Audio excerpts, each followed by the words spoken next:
अभी जो हम लोग का टॉपिक चल रहा है वो चल रहा है सीएसएस। और अब जो हम लोग स्टार्ट करने जा रहे हैं ये लगभग लास्ट ही टॉपिक बोल सकते हैं इसको सीएसएस का। वो है क्रिएटिंग रिस्पॉन्सिव वेबसाइट। अब रिस्पॉन्सिव वेबसाइट किसको बोलते हैं? A responsive website is a website that is design to automatically adjust its layout and content so it look good and work well on all devices such as mobile phone, tablet, laptop and desktop. होता क्या था कि जब internet का शुरुआत हुआ था तो इंटरनेट सिर्फ कंप्यूटर में चलता था। और कंप्यूटर का स्क्रीन जनरली क्या होता था? लैंडस्केप, चौड़ाई ज्यादा ऊंचाई कम, चाहे वो सीआरटी मॉनिटर है चाहे वो एलसीडी एलईडी मॉनिटर है, और स्क्रीन बड़ा होता था। तो वहां पे जो भी वेबसाइट्स बनता था या जो इंटरनेट में टेक्नोलॉजी आया, एचटीएमएल आया या बाकी चीज आया, शुरू शुरू में सीएसएस भी आया, वो सब वेबसाइट को उसी तरह से बनाने के लिए आपको फैसिलिटीज या टूल्स या एलिमेंट टैग प्रोवाइड करता था जो कि एक डेस्कटॉप के ऊपर अच्छे से दिख पाए, एक लैपटॉप के ऊपर अच्छे से दिख पाए, या कंप्यूटर के ब्राउजर में अच्छे से दिख पाए। लेकिन समय बदला और फिर आया कॉन्सेप्ट किसका कि भाई अब इंटरनेट जो है वो मोबाइल डिवाइस में भी होगा, टैब में होगा। पहले कीपैड वाला फोन में भी होता था, फिर अब स्मार्टफोन आ गया, ठीक है। अब इसका स्क्रीन जो है वो काफी छोटा होता है साइज में, प्लस ये पोर्ट्रेट होता है मोबाइल का स्क्रीन। अब प्रॉब्लम क्या आने लगा कि जो तुम डेस्कटॉप एप्लीकेशन को मोबाइल एप्लीकेशन में खोलते थे तो स्टार्टिंग में तो कीपैड फोन में आता था, इसका स्क्रीन बहुत ही छोटा होता था। हाँ, तुम लोग पैदा नहीं हुआ था। हम लोग चलाए हुए, ठीक है। 2002-3 से ही इंटरनेट था, ठीक है। उस समय छोटा कीपैड वाला मोबाइल आता था, उसमें भी चलता था, उतना छोटा स्क्रीन होता था, सोचो। और जो भी 2G वोजी जो भी था, लेकिन खुलता था। उसमें क्या है कि आपको एकदम छोटा छोटा हर चीज दिखता था, मतलब नाम का इंटरनेट कि आप कोई भी चीज खोल लिए बहुत छोटा छोटा दिख रहा है, क्योंकि सब कुछ उतना ही छोटा स्क्रीन में एडजस्ट हो रहा है। फिर धीरे धीरे स्क्रीन का साइज बढ़ा, तो फिर होता था कि ठीक है आपका स्मार्टफोन आ गया 2005-6 तक, ठीक है। तो स्क्रीन साइज बड़ा हो गया, टच स्क्रीन आ गया, लेकिन फिर भी वेबसाइट के हिसाब से बहुत छोटा होता था। तो फिर आपको हर चीज छोटा छोटा उसको जूम कर करके हम लोग ऐसे से जूम करके स्क्रॉल करके वेब पेज को क्या करते थे, यूज करते थे, जिसको यूज करने में बहुत दिक्कत आता था। तब फिर क्या हुआ कि फिर वेबसाइट जो बनने लगा वो एक ही वेबसाइट का दो कॉपी बनने लगा। फिर वेबसाइट को दो तरह से डिजाइन, कोई भी कंपनी वेबसाइट डिजाइन करता था, इसको पता है कि मेरा वेबसाइट मोबाइल में भी खुल सकता है, वैसा भी वेबसाइट हम लोग बनाए हुए हैं। जहां पे क्या होता था कि जब आप वेबसाइट बना रहे थे आपको दो कॉपी बनाना होता था, मोबाइल के लिए अलग, उसका पूरा डिजाइनिंग कोडिंग सब अलग होता था, और कंप्यूटर के लिए अलग। और उसमें फिर ऐसा सिस्टम डाला जाता था कि जैसे ही सर्वर के पास रिक्वेस्ट जाएगा तो सर्वर आपका ब्राउजर का इंफॉर्मेशन निकालेगा कि वो मोबाइल वाला ब्राउजर है कि कंप्यूटर वाला ब्राउजर है।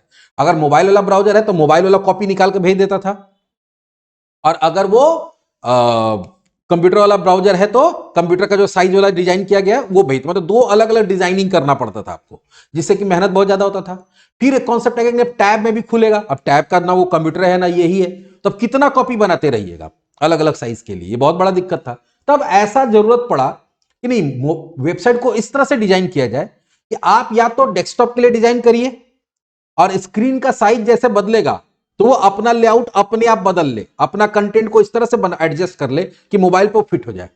अगर वो टैब में खुलेगा तो टैब के हिसाब से अपने आप एडजस्ट कर ले। तो या तो आप कंप्यूटर फर्स्ट डिजाइन करिए, कंप्यूटर को ध्यान में रख के, ठीक है, बड़ा स्क्रीन लैंडस्केप स्क्रीन को डिजाइन करके आप दिमाग में रख के डिजाइन करिए, और उसको फिर एडजस्ट करवाइए किसमें, टैब में या मोबाइल में। या फिर आप मोबाइल फर्स्ट अप्रोच लेके चलिए कि आप मोबाइल के लिए ही बनाइए, अब फिर उसमें ऐसा कोड डालिए कि अगर डेस्कटॉप पे खुलता है तो आपको थोड़ा सा इसको इस तरह से इसको यहां दिखा देना, इसको यहां दिखा देना। तो अब आपका क्या है कि आपका एक ही पेज डिजाइन होता है, और वो पेज ऐसा डिजाइन होगा जो कि स्क्रीन साइज के हिसाब से अपने कंटेंट को रीअरेंज कर सकता है। तो वैसे ही वेबसाइट को जिसके अंदर ऐसा पेजेस बनाया गया जो कि स्क्रीन साइज के हिसाब से पेज एक ही रहेगा, लेकिन अपने कंटेंट को अलग अलग जगह अपना लेआउट चेंज करके कौन सी चीज को कहां रखना नहीं रखना है उसका अरेंजमेंट को चेंज करके आसानी से दिखा दे, ताकि वो जिस भी स्क्रीन पे दिख रहा परफेक्टली दिखे, सही सही दिखे। तो वैसे वेबसाइट को क्या बोलते हैं? Responsive website. तो पहले क्या था, instead of creating separate website for mobile and desktop, पहले मोबाइल के लिए अलग बनता था, डेस्कटॉप के लिए अलग बनता था। Responsive website adapt to different screen size, ये अपने आप को क्या करता है, अपने वेबसाइट स्क्रीन साइज के हिसाब से अपने आप को वेबसाइट क्या करता है, अडेप्ट कर लेता है। अडेप्ट मतलब क्या हो गया, उसी के हिसाब से ढल जाता है। फायदा क्या है रिस्पॉन्सिव का? तो पहला तो flexible layout, elementary size based on screen size, screen के साइज के हिसाब से वो अपना क्या करेगा, एलिमेंट को रिसाइज करता, बड़ा छोटा कर लेता है, जहां छोटा करना छोटा कर लिया, जहां बड़ा करना बड़ा कर लिया। किसी चीज को अगर एक जगह से उठा के दूसरे जगह भेजना तो उसको दूसरे जगह भेज दिया। तो यहाँ पे मीडिया क्वेरी यूज होता है सीएसएस का, apply to different style for different device. तो यहाँ पे करना क्या होगा कि अलग अलग, अब ये कैसे करेगा उसके लिए बताना पड़ेगा। तो उसके लिए यहाँ पे हम लोग मीडिया क्वेरी यूज करेंगे, आगे बताएंगे। प्लस यहाँ पे फ्लेक्सिबल इमेज यूज करना पड़ता है, ऐसा इमेज ऐड करना पड़ेगा जो कि स्क्रीन साइज के हिसाब से अपने साइज को एडजस्ट करे। तो बहुत सारा तरीका है, लेकिन ये सारे चीज को करने के लिए हम लोग को यूज करना पड़ेगा मीडिया क्वेरी। अब मीडिया का यहां का मतलब क्या है? मीडिया का मतलब सिंपल सा है आपका, वो सोर्स जहां पे आपका वेबसाइट को खोला जा रहा है। जैसे जो ब्राउजर है, ब्राउजर के अंदर जो खोला जा रहा है वही मीडिया है, जिस मीडियम के बेसिस, जिस मीडियम का यूज करके आप क्या कर रहे हैं, उसको खोल रहे हैं। क्वेरी का मतलब होता है जानकारी इकट्ठा करना। तो अब होता क्या है कि जैसे ही आपका रिक्वेस्ट जाता है सर्वर के पास, तो आपको लगता है कि हम कोई लिंक पे क्लिक किए, यहां से यूआरएल चला गया। नहीं, आप जब रिक्वेस्ट यहां से जाता है तो आपका बहुत सारा इंफॉर्मेशन यहां से सर्वर के पास जाता है, इंक्लूडिंग आपका कौन सा ब्राउजर है, उसका वर्जन कौन सा है, उसका साइज क्या है, कौन सा ऑपरेटिंग सिस्टम है, आपका इंटरनेट का आईपी एड्रेस क्या है।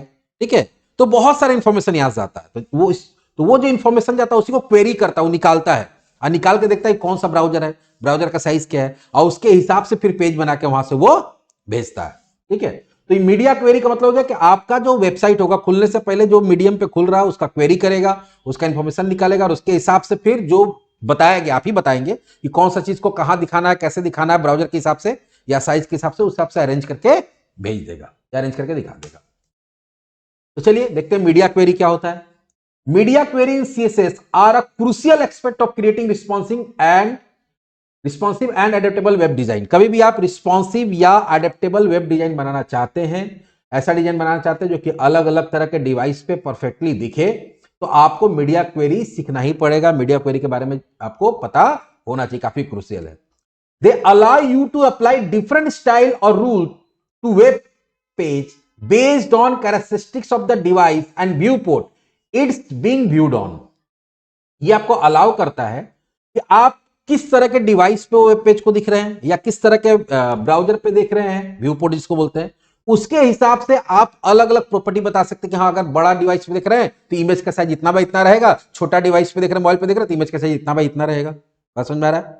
अगर मान लीजिए कि अगर आपका बड़ा डिवाइस पे दिख रहे हैं तो 2 डिवीजन साइड बाय साइड अगल बगल में दिखेगा, अगर छोटा डिवाइस पे दिख रहा है तो वो एक के नीचे एक दिखेगा, ऐसा हो सकता है। तो ये चीज हम लोग कर सकते हैं किसके थ्रू? मीडिया क्वेरी के। This help ensure that your website look and function well across various devices and screen sizes. अलग अलग तरह का डिवाइस, अलग अलग तरह के स्क्रीन साइज पे आपका जो वेबसाइट है और या उसका जो फंक्शन है वो क्या दिखे, सही सही दिखे, अच्छे से दिखे। ठीक है, from desktop monitor to smartphone, चाहे डेस्कटॉप मॉनिटर पे दिख रहे हैं, चाहे स्मार्टफोन पे दिख रहे हैं, चाहे टैब पे दिख रहे हैं। Media query consist of the media type and one or more expression that define the specific condition. अब मीडिया क्वेरी में होता क्या है, यहां पे एक मीडिया लिखना पड़ता है, एट द रेट मीडिया कैसे की फ्रेम लिखते थे वैसे मीडिया लिखना पड़ता है। फिर यहां मीडिया का टाइप किसके बेसिस पे आप चेंजेस करना चाहते हैं, स्क्रीन साइज के बेसिस पे, रेजोल्यूशन के बेसिस पे, अलग अलग चीज होता है, बताएंगे आगे। और उसके बाद एक कंडीशन देना पड़ता है कि मान लीजिए ठीक है, अगर स्क्रीन साइज के बेसिस पे कर रहे हैं तो आपका स्क्रीन साइज का मान लो विड्थ है, तो विड्थ कितना छोटा हो जाएगा तो क्या करना है, या कितना बड़ा होगा तो क्या करना है, उसके हिसाब से यहाँ पे सीएसएस का रूल बताना होगा। तो ये हम लोग आगे देखेंगे अब, ठीक है, कि कैसे इसको करेंगे। तो फिलहाल आज देखेंगे रिस्पॉन्सिव वेबसाइट क्या होता है, और रिस्पॉन्सिव वेबसाइट के लिए आपको किसका यूज करना पड़ता बनाने के लिए? मीडिया क्वेरी का। मीडिया क्वेरी का काम क्या है, ये जैसे आपका खुलता है पेज तो आपका जो मीडिया है जहां पे पेज खुल रहा है उसका जानकारी निकालता है, फिर कुछ कंडीशन होता है, कंडीशन को चेक करता है, कंडीशन सेटिस्फाई होता है तो कुछ सीएसएस का एडिशनल रूल होता है, वो जो प्रॉपर्टी होता है वो जिस पे बताया गया उस पे अप्लाई कर देता है और आपका पूरा का पूरा वेब पेज आपका स्क्रीन के हिसाब से, साइज के हिसाब से, डिवाइस के हिसाब से एडजस्ट होकर परफेक्टली दिखने लगता है। तो चलिए नेक्स्ट हम लोग क्लास में देखेंगे, नेक्स्ट वीडियो में हम लोग देखेंगे कि कैसे इसको यूज करते हैं।